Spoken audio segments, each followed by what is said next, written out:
This review copy of Deep Ones was provided for free by publisher Sometimes You.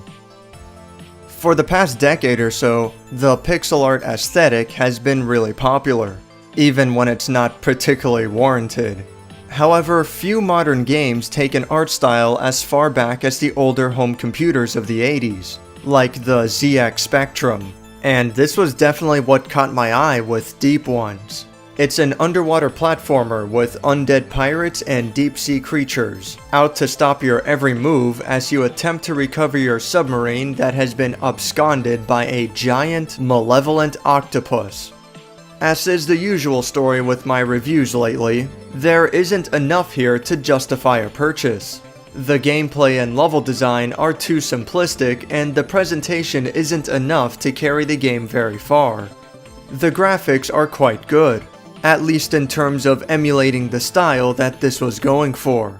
The actual character animations could have used more work compared to something like Rex, an actual ZX Spectrum game from 1988, which has pretty fluid walking animation and great explosions. But I can let this slide for an indie title, especially considering how colorful some of the scenes are. It was also a good idea in general to use the ZX Spectrum graphical style, as all the black backgrounds translate well to the deep sea setting. It's a really nice game to look at, and not too bad to listen to either.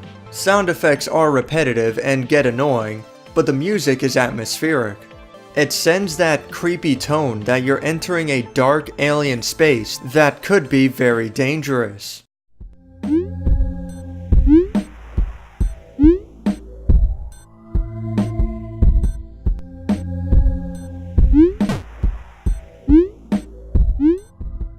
As far as the presentation goes, it's not bad.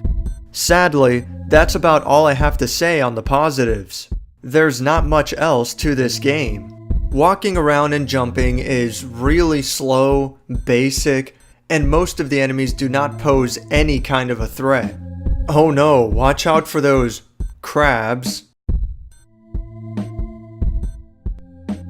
About 4 minutes into the game, you get a gun, and here I was thinking, oh, well, maybe things will start to ramp up a bit.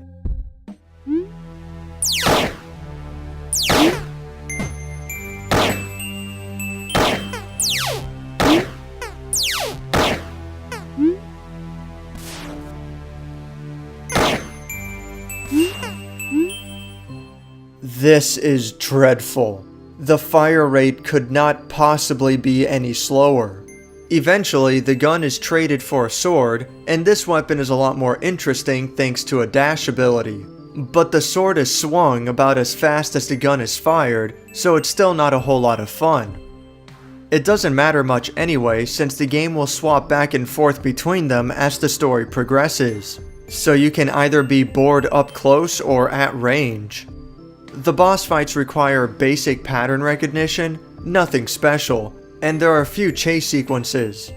I appreciate the variety, but the foundation of the game needs plenty of work before any value can be attributed here. The last level of this game is especially poor. I thought I encountered a glitch because everything here kills me in one shot, despite the fact that I have health to spare. It took me over an hour to pass this segment, which accounted for at least a quarter of the game as a whole. This level requires a series of perfect jumps over enemies who move randomly, and the hitboxes here are extremely generous. How was I killed here? This is ridiculous, look at how much room there is. And after you manage to pass the first 3 monsters, you still have this guy, Mr. Wide Load. Good luck. A few of the later levels aren't so bad, such as this maze-like pirate fortress, but the vast majority of the game is flat and linear. Platforming sucks, combat is a snore, the graphics and music are okay, but that alone is far from enough to salvage this wreck. If this was free, then it wouldn't be so bad. There are a ton of great free games out there, but for $3 on Steam? No way. Deep Ones can go sleep with the fishes for all I care.